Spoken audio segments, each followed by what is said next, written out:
नमस्कार बंधुगण national aluminium company limited बा नाल्को पक्षर एक नूतन रिक्रुटमेंट नोटिफिकेशन आसी जो रिक्रुटमेंट टी आसी 26 डिसेम्बर 2020 बंधुगण जदि आपण मैंने हाईस्कल पास कर अथवा आईटीआई कर उपरुक्त पोस्ट पाई आपण माने उपयुक्त होई परिबे। तो बंधुगण आसंतु आमे जानिबा कौन रही वैकेंसी डिटेल एजुकेशनल क्वालिफिकेशन तापाई कौन आवश्यक रही सिलेक्शन प्रोसीजर कौन रहिबो सैलरी बा दरमा आपण मानकु केते मिलिबो को तारिख रु आपण माने ऑनलाइन फॉर्म आवेदन करि परिबे डिटेल्स में वीडियो माध्यम रे आपण मानकु जणेबे।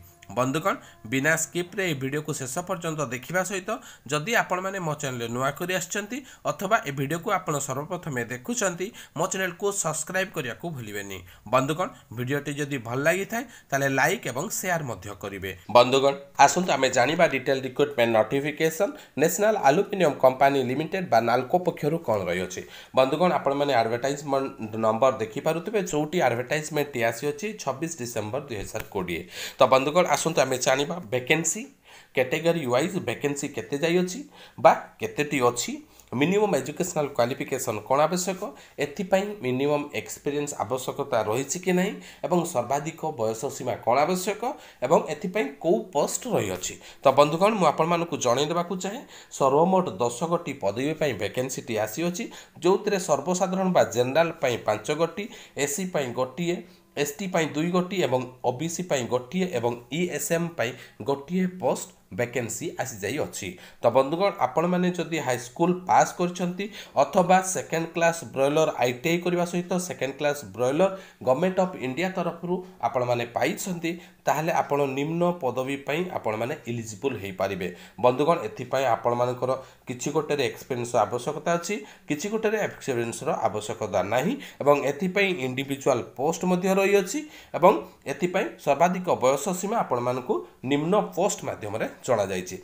बंधुगण जदि आपण माने हाई स्कूल पास करिसंती अथवा ITI first class broiler attendance certificate आपण पाखरे अछि ताले बंधुगण आपण निम्न पदवी पई उपयुक्त होई परिबे जोतरे किछि पोस्ट रे एक्सपीरियंस रो आवश्यकता नाही किछि पोस्ट रे एक्सपीरियंस रो आवश्यकता रहिछि एवं इंडिविजुअल पोस्ट पई आपण मानकर सर्वाधिक बयस सीमा केते मु आपनको वीडियो माध्यम रे जणै दोछि देखि नियंतु। बंधुगण वर्तमान बंधुगण आसंता आमे जानिबा सैलरी स्ट्रक्चर। बंधुगण 3 गोटी पदवी पई आपण मानकर रिक्रुटमेंट आसी अछि जहां operator broiler grade 3 operator broiler grade 2 एवं ऑपरेटर ब्रॉयलर ग्रेड 1। तो बंधुगण ताकू ग्रेड अनुसार T0 T1 T2 नामित करा जाई अछि एवं ता अनुसार पे स्केल आपण माने देखि पारुतबे ग्रेड 3 पई आपण 29,500 रु 70,000 पर्यंत पे स्केल रही अछि एवं ब्रॉयलर ग्रेड 2 पई 31,500 रु 80,000 पर्यंत पे स्केल रही अछि एवं ऑपरेटर ब्रॉयलर ग्रेड 1 पई 34,000 रु 90,000 आपण मानकर पे स्केल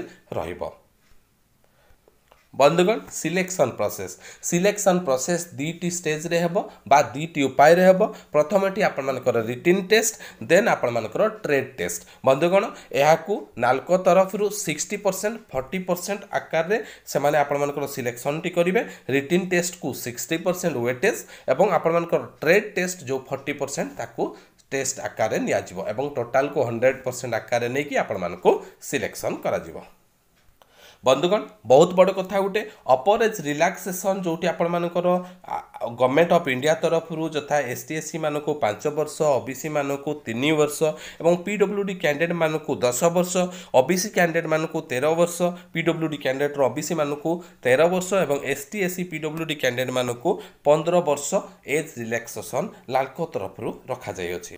बंधुगण नेक्स्ट रही अछि एप्लिकेशन फीस। बंधुगण general category OBC EWS candidate मानक पई 100 टंकार आपण मानको एप्लिकेशन फीस रखा हिची जोटा एसटी एससी पीडब्ल्यूडी कैंडिडेट एवं एक्स सर्विस मानक पई एप्लिकेशन फीस नाही बा नो एप्लिकेशन फीस रही अछि।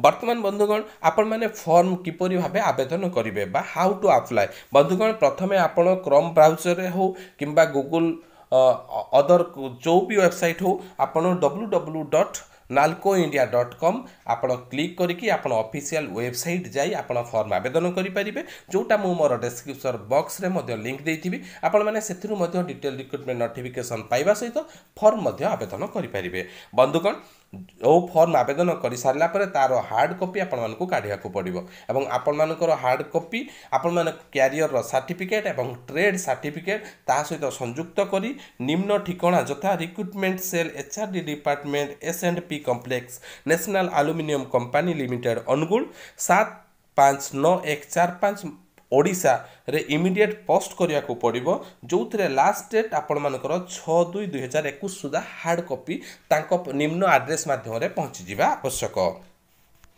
बंधुगण इंपोर्टाट डेट्स कौन रही अछि आपण मानकर ऑनलाइन फॉर्म सबमिशन स्टार्ट होउची 1/1/2021 लास्ट डेट ऑनलाइन सबमिशन रो लास्ट डेट रही अछि 30/1/2021 बा 30 जनवरी 2021 5टा संध्या रे एवं last date of hard copy application 6 February 2021 रही अछि। बंधुगण एहीपरि भावे नाल्को तरफ नूतन रिक्रुटमेंट मु आपण मानकु जनैली। बंधुगण आशा करछि ए वीडियो आपण मानकु बहुत भल लागिथिबो एवं अनुरोध मध्य करूछि ए वीडियो को अति मात्रा लाइक करंतु शेयर करंतु एवं सब्सक्राइब करिया को भूलिबेनी। बंधुगण एतिक आज पय रहउछि नमस्कार जय जगन्नाथ।